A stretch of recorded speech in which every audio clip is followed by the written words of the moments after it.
আসসালামু আলাইকুম সবাইকে। আসছিলাম একটু কাজে ভাই, বুঝছেন? তো আমারে একজন বলতেছে যে তারেক জিয়া আসবে আগামীকালকে, 10,000 টাকা চান্দা দেন। মিথ্যা কথা বলতেছি না, ঠিক আছে? মিথ্যা কথা বললে আমার এখানে আহ, যদি প্রুফের জন্য লাগে কেউ নক করেন, সমস্যা নাই। তো তারেক জিয়া আসবে, টাকা দিতে হবে আপনার 10,000 করে চান্দা। হ্যাঁ, মানে আমি শুই না, মানে আমার কাছে এতই ন্যাস্টি লাগলো বিষয়টা যে আমার মনে হলো যে আমি এখনই কিছু কিছু বলি। কারণ হয়েছে কি যে আসার পরে কি করবে তারেক জিয়া? চান্দা চায় 10,000 টাকা প্রতি দোকান থেকে ভাই, একটা গরিব লোক, বুঝছেন? এখন বলেন কি করবেন আপনি, কারে কি বলবেন? মানে বলার মতো কোনো ভাষা আছে? তা আমি তো বলছি যে অন্যায় যেখানে দেখবো আমি সেইখানে দাঁড়াই কথা বলবো। আমি যেখানে অন্যায় দেখবো সেখানে দাঁড়াই আমি কথা বলবো।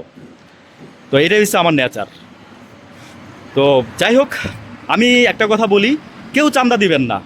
ওনারা যে চান্দা চান্দা তারেক ডাকতো, আসলে মনে ঠিক ছিল কথাটা।